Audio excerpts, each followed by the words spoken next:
Hello student, welcome the tuition learning hub. Myself Shahnawaz Qureshi. आज हम लोगों ने ये सेकंड वीडियो अपलोड किया है। जैसा कि आपको पता होगा, पहले वीडियो में हम लोगों ने इंट्रोडक्शन ऑफ लाइट दिया था।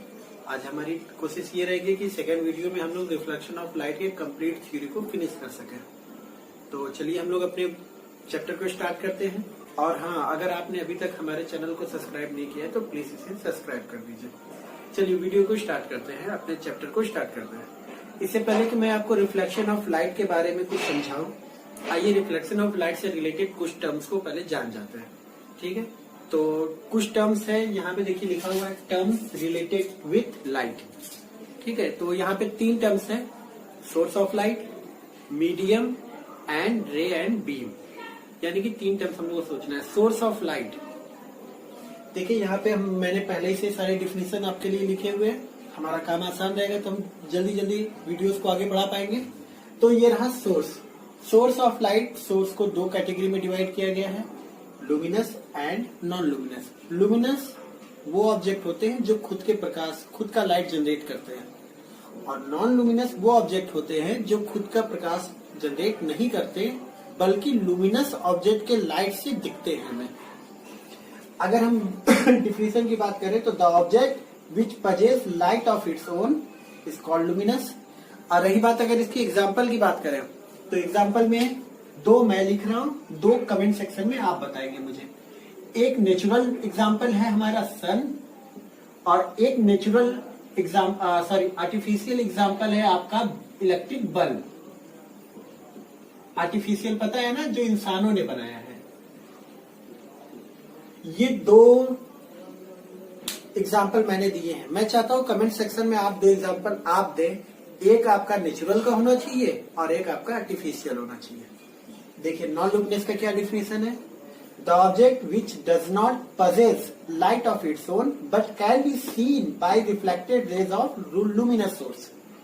दैट्स मीन्स ऐसे ऑब्जेक्ट जो खुद का प्रकाश जनरेट नहीं करते बट लुमिनस सोर्स के लाइट्स के रिफ्लेक्ट होकर वो हमें क्या होते हैं, दिखते हैं।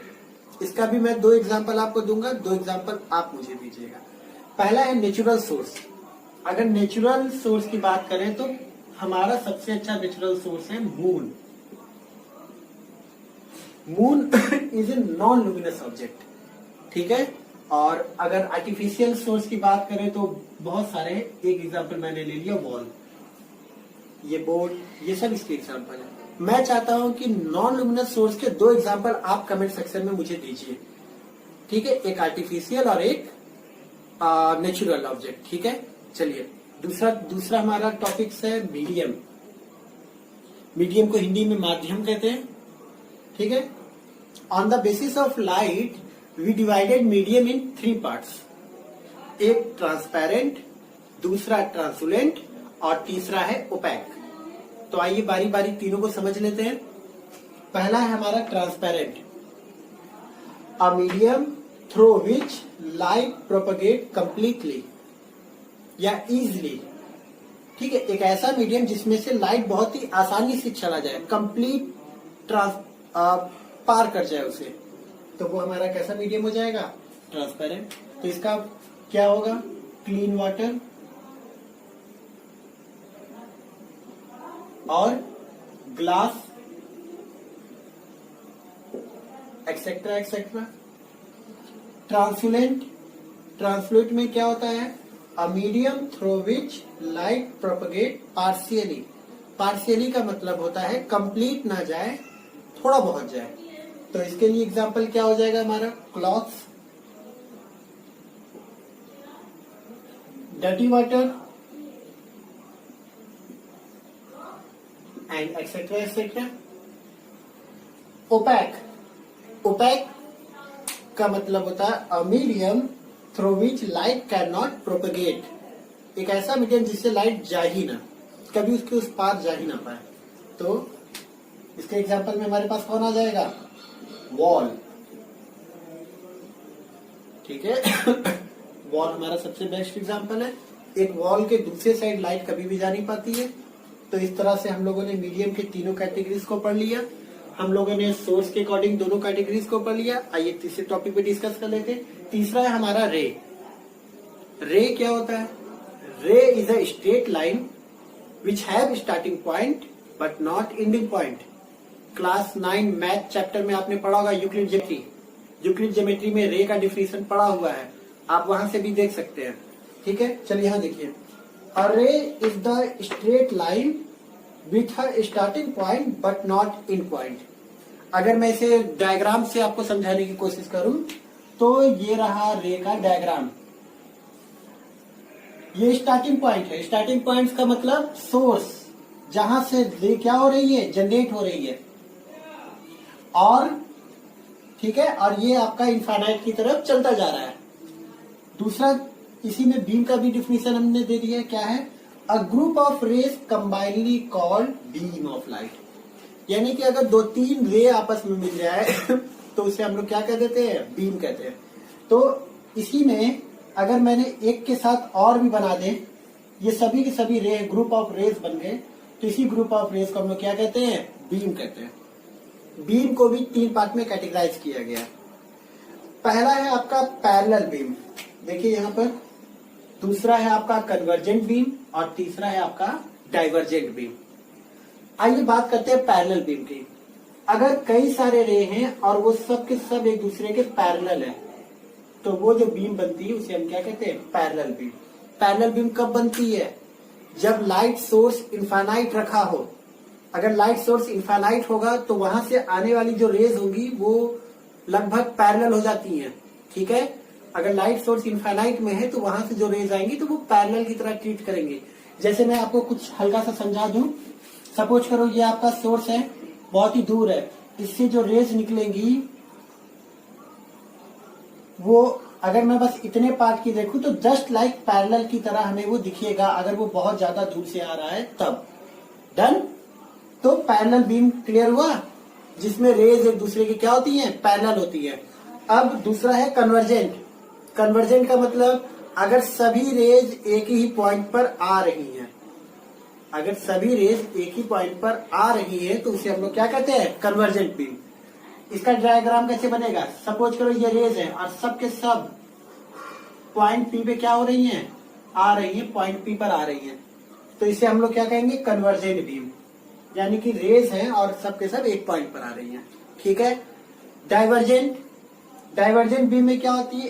एक पॉइंट से सब निकल रही हैं, वो आ नहीं रही हैं, एक पॉइंट से वो क्या हो रही हैं? निकल रही हैं। अगर एक पॉइंट से निकल रही है तो वो हमारा डाइवर्जेंट बीम हो जाएगा। सपोज करो एक बल्ब है और बल्ब से जो लाइट निकल रहा है, अगर मैं उस लाइट को रे की तरह दिखाऊं तो आप ऐसे दिखा सकते हैं कि नहीं दिखा सकते हैं कि ये बल्ब है, बल्ब से सारी लाइट्स निकल रही है, तो ये जो है ये आपका डाइवर्जेंट हो जाएगा। चलिए रिफ्लेक्शन ऑफ लाइट को समझते हैं। ठीक है, मैंने आपके लिए देखिए यहाँ पे लिखा हुआ है मैटर में, आप देख सकते हैं। हम लोगों ने रिलेटेड टर्म्स अच्छे से स्टडी कर लिया। आइए रिफ्लेक्शन ऑफ लाइट को समझते हैं। ठीक है, आई थिंक क्लास 8 में आप लोगों ने इसे पढ़ा है। अगर आपने उस समय ध्यान से नहीं देखा तो प्लीज यहाँ पे फोकस कीजिए। ठीक है, क्या है reflection of light? When a ray of light falls on the surface of a object and bounce back to the medium, then this phenomena is called reflection of light and such surface is called reflected surface. That means अगर light किसी object पर पड़े और पड़ने के बाद वापस उसी मीडियम में लौट जाए तो इस फिनोमिना को, लाइट में होने वाले इस इवेंट को हम लोग रिफ्लेक्शन ऑफ लाइट कहते हैं। ठीक है, और ऐसे सरफेस को जिससे लाइट बाउंस बैक हो जाती है उसे हम लोग क्या कहते हैं? आपका रिफ्लेक्टेड सरफेस। इसका एग्जांपल है आपका मिरर। अच्छा, जिससे लाइट बाउंस बैक ना हो, लाइट पड़े और उसी में रह जाए, उसे क्या कहते हैं? इसका जवाब आप ढूंढिएगा और ढूंढ के मुझे कमेंट सेक्शन में दीजिएगा। आइए इस रिफ्लेक्शन ऑफ लाइट के एग्जांपल से समझते हैं। यहाँ देखिए, रिफ्लेक्शन फ्रॉम मून। यस, जो मून है वो हमारा नॉन लुमिनस ऑब्जेक्ट है, वो हमें रात में दिखता है, उसकी रोशनी से पूरे चांदनी फैल जाती है, बट रियलिटी यही है कि जो उसकी लाइट है वो उसकी खुद की नहीं है, वो सन की लाइट है। आइए इस चीज को समझते हैं। देखिए, मैंने एक डायग्राम बनाया है, ये हमारा सन है, ये हमारा मून है, ये अर्थ है। जो पार्ट सन की तरफ रहता है उस साइड हमारा डे होता है, और जो पार्ट सन के पीछे चला जाता है वो हमारे लिए क्या हो जाता है? नाइट। सपोज करो यहाँ नाइट है और मून यहाँ पर है, तो क्या होगा, सन से निकलने वाली रेस उस मून पे टकराएगी और टकरा कर वापस से बाउंस बैक हो जाती है, बाउंस बैक होकर अर्थ पे पड़ती है, तो यहाँ पे हमें क्या दिखता है, मून दिखता है। रियलिटी में ये जो लाइट आ रही है ये इस मून की तो है ही नहीं, ये लाइट है किसकी, सन की। तो आप रिफ्लेक्शन फ्रॉम मून से इस बात को समझ सकते हैं, डिफिनेशन समझ सकते हैं। ठीक है, चलिए अगला टॉपिक देखते हैं। अच्छा, एक और पॉइंट याद रखिए, जो भी नॉन ल्यूमिनस ऑब्जेक्ट होते हैं, ठीक है, जितने भी नॉन ल्यूमिनस ऑब्जेक्ट होते हैं वो हमें रिफ्लेक्शन ऑफ लाइट की वजह से ही दिखते हैं, क्योंकि उनकी अपनी रोशनी तो होती नहीं है। लुमिनस ऑब्जेक्ट की रोशनी उन पर पड़ती है और पड़ के हमारे आंख पर पड़ती है, तो वो ऑब्जेक्ट हमें क्या होता है, दिखता है। फॉर एग्जाम्पल जैसे ये वॉल है या इसी बोर्ड की बात करें, ये बोर्ड हमें क्यों दिख रहा है, जो भी लाइट मैंने लगाई है वो लाइट इस पर पड़ रही है और पड़कर हमारे आंख पर आ रही है, दैट्स वाई ये बोर्ड हमें क्या हो रहा है, दिख रहा है। ठीक है, तो जितने भी नॉन लुमिनस ऑब्जेक्ट्स हैं वो हमें रिफ्लेक्शन ऑफ लाइट की वजह से ही दिखते हैं। आगे बढ़ते हैं, reflection of light from the plane surface, ये अगला टर्म है। Reflection of light from the plane surface है, इसके लिए अप्रोप्रिएट फिगर मैंने बना के रखा हुआ है, हमें बस इस फिगर के बारे में समझना है ये है क्या। ये हमारा प्लेन सरफेस है, कौन सा surface, reflected surface, that means रे आएगी तो रिफ्लेक्ट करेगी। दूसरा चीज, जो रे आ रही है उसे इंसिडेंट रे कहते हैं, जहां पर वो रे सरफेस पे टकराई उसे पॉइंट ऑफ इंसिडेंस कहते हैं, और आफ्टर इंसिडेंस जो रे वापस जा रही, बाउंस बैक हो रही, देखिए ये बाउंस बैक हो रही है, इसे हम लोग क्या कहते हैं, reflected ray. Point of incidence पे ये नॉर्मल है, नॉर्मल और इंसिडेंट रे के बीच बने एंगल को एंगल ऑफ इंसिडेंस, इसे आई से रिप्रेजेंट करते हैं, और नॉर्मल और रिफ्लेक्टेड रे के बीच जो एंगल बनता है उसे एंगल ऑफ रिफ्लेक्शन, इसे स्मॉल आर से रिप्रेजेंट करते हैं। ये आपका अप्रिशिएट फिगर है, reflection of light from the plane surface. आगे बढ़ते हैं, law of reflection. Law of reflection को समझते हैं। लॉ ऑफ रिफ्लेक्शन में दो लॉ है, first law and second law. First law हमारा क्या कहता है, incident ray, reflected ray and normal on the point of incidence lie in the same plane. Figure में इस बात को समझिए, incident ray, reflected ray and normal, ये तीनों हमेशा एक ही प्लेन में रहते हैं। आइए सेकंड लॉ को समझिए, the angle of incidence is always equal to the angle of reflection, that means I equal to R, यानी कि ये आई और ये आर हमेशा क्या होते हैं, बराबर। स्टूडेंट, अगर आपने रिफ्लेक्शन ऑफ एंगल को अच्छे से समझ लिया है तो ये 4 क्वेश्चन मैंने आपको दिए हुए हैं, आप प्लीज पूछ करके इन क्वेश्चन को देख लीजिएगा और देखने के बाद इनके आंसर मुझे कमेंट सेक्शन में दीजिएगा, मुझे आपके आंसर का इंतजार रहेगा। चलिए हम लोग अपने टॉपिक्स को आगे बढ़ाते हैं ना। अगला टॉपिक क्या है हमारा, reflection of light from mirror. ठीक है, आइए मिरर से हम लोग रिफ्लेक्शन ऑफ लाइट को समझते हैं। फर्स्ट ऑफ ऑल हम लोग ये समझेंगे कि मिरर क्या होता है। तो mirror is an object which reflects all the lights falling on it, that means एक ऐसा ऑब्जेक्ट जिस पर जितनी भी लाइट पड़े और उन सभी लाइट्स को वो क्या कर दे, रिफ्लेक्ट कर दे, तो इसे हम लोग क्या कहते हैं, मिरर। ठीक है, ये रहा मिरर का डिफिनेशन। मिरर के डिफिनेशन के बेस पे चला जाए तो मिरर को हम लोगों ने 2 पार्ट में कैटेगराइज किया गया है, एक प्लेन मिरर होता है और एक स्फेरिकल मिरर होता है।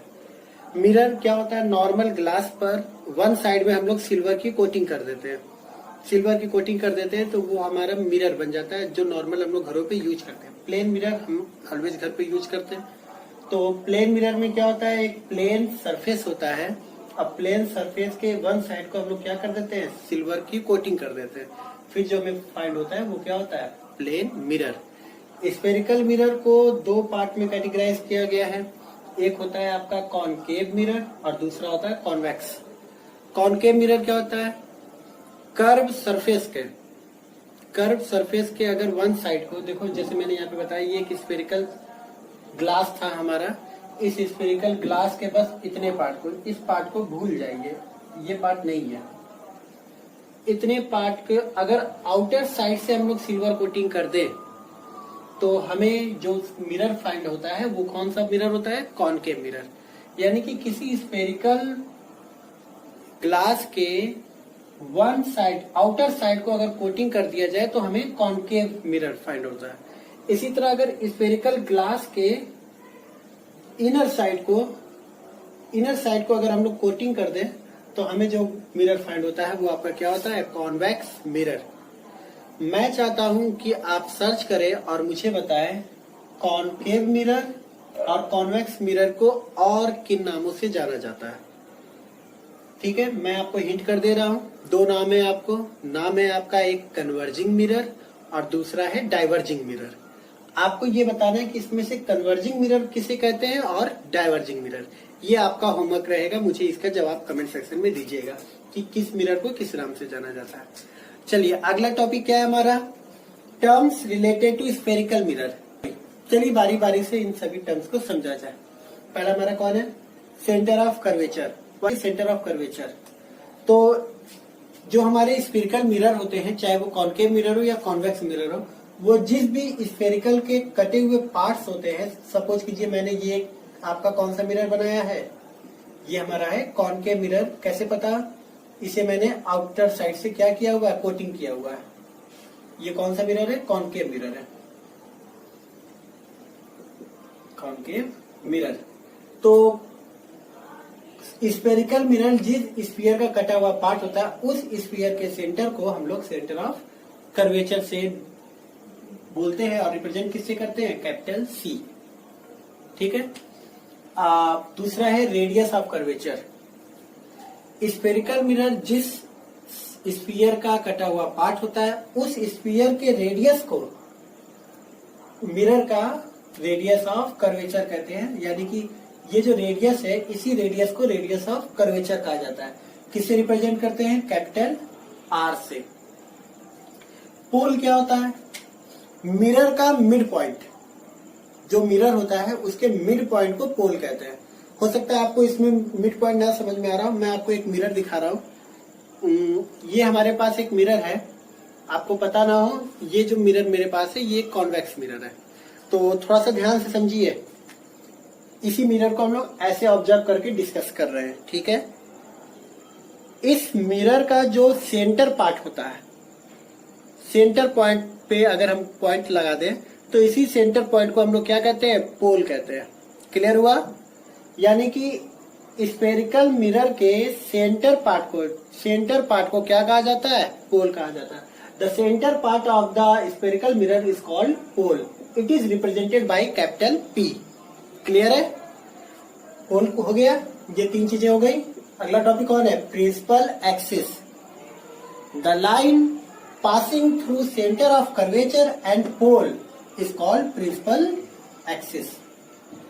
Done, it is also clear. Next, principal focus and focal length. Principal focus के दो डिफिनेशन है, दोनों डिफिनेशन आप कंबाइन देख लीजिए। The mid point of center of curvature and pole. The midpoint of center of curvature and pole is called principal focus. That means इन दोनों के बीचों बीच इसे किससे रिप्रेजेंट करते हैं, कैपिटल एफ से। दूसरा डिफिनेशन क्या है प्रिंसिपल फोकस का, parallel rays after reflection where cut each other on the principal axis is called principal focus. ठीक है, ये दो डिफिनेशन है, आप अपने से देख। चलिए यहाँ देखिए, फोकस क्लियर हुआ। फोकल लेंथ क्या होता है, the distance of principal focus from the mirror. ठीक है, sorry, from the pole. The distance of principal focus from the pole is called focal length. That's means principal focus से pole तक के बीच की जो ये डिस्टेंस होती है इसे फोकल लेंथ कहते हैं और it is represented by small f. ठीक है, ये टर्म क्लियर हुआ। फिर से टर्म्स को बारीकी से समझिए।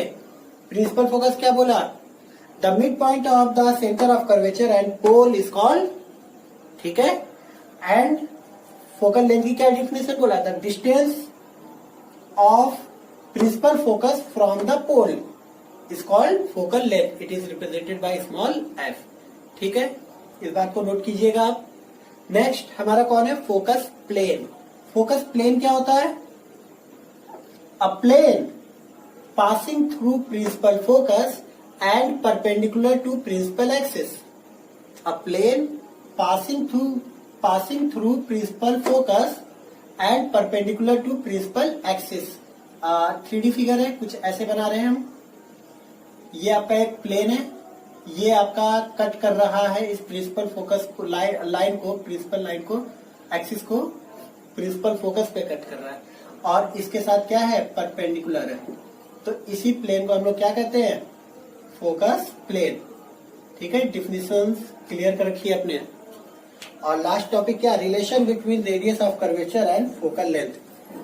रेडियस ऑफ कर्वेचर जो होता है वो फोकल लेंथ का ट्वाइस होता है, ये आपका इसका रिलेशन है। और focal length is half of radius of curvature. ठीक है, ये टर्म हो गया आपका मिरर से। चलिए अगले टॉपिक में बढ़ते हैं। अगला टॉपिक है हमारा ऑब्जेक्ट एंड इमेज। ऑब्जेक्ट और इमेज को कर लेने के बाद हम लोग स्टार्ट करेंगे आपका reflection of light from mirror. बारी बारी प्लेन मिरर, स्फेरिकल मिरर दोनों पे डिस्कस करेंगे। तो चलिए, ऑब्जेक्ट क्या होता है in optics. Optics is the branch of physics in which we deals problem related to lights. ठीक है, ये हमारा फिजिक्स एक बहुत ही बड़ा पार्ट है। इसके बस एक पार्ट को जिसमें हम लोग लाइट से रिलेटेड प्रॉब्लम और उसके सभी रिसर्च करते हैं वो हमारा ऑप्टिक्स में जाता है। इसमें भी दो होते हैं, एक रे ऑप्टिक्स होता है और एक वेव ऑप्टिक्स होता है। हम लोग जो अभी पढ़ रहे हैं ये रे ऑप्टिक्स है, क्योंकि यहाँ पे हम लोग लाइट को रे मान रहे हैं और रे से मानते हुए ही सारा काम कर रहे हैं। ठीक है, तो चलिए आगे बढ़ते हैं, फिर से समझिए। ऑब्जेक्ट क्या होता है in optics, the body which emit the lights और रिफ्लेक्ट द लाइट्स। हम हर वो बॉडी जो लाइट्स को इमिट करता है, यानी अपने अंदर से लाइट को निकालता है, वो हमारे लिए क्या बन जाता है, ऑब्जेक्ट। जैसे मैं खुद मिरर के सामने अगर मैं खड़ा हो जाऊं तो मैं भी क्या हो जाऊंगा, ऑब्जेक्ट हो जाऊंगा।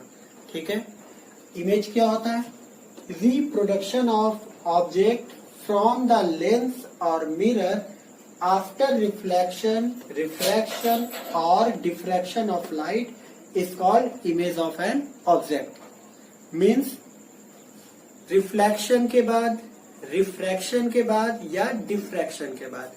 अभी हम लोग रिफ्लेक्शन को बस समझेंगे क्योंकि आपने वही पढ़ा है।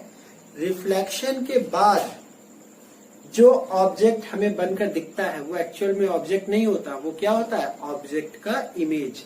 That means reproduction of object from the mirror after reflection is called image of an object. बाकी टर्म्स को अगर हम इग्नोर कर दें तो डिफिनेशन हमारी क्या बनेगी, reproduction of object from the mirror after reflection is called image of an object.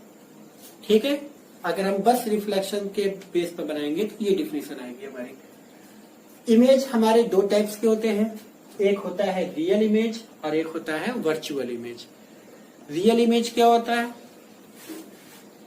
After reflection और refraction if rays of an object actually meet at a point, then the image is called real image. Means reflection या refraction के बाद, suppose करो ये रे आ रही है तो ये रे की बात नहीं हो रही है, ये तो इंसिडेंट रे है। रिफ्लेक्शन के बाद, टकराने के बाद ये रेज जहां पर एक दूसरे को काटेंगी, जहां पर मिलेंगी, वहां पर जो इमेज बनता है उसे हम लोग क्या कहते हैं, रियल इमेज।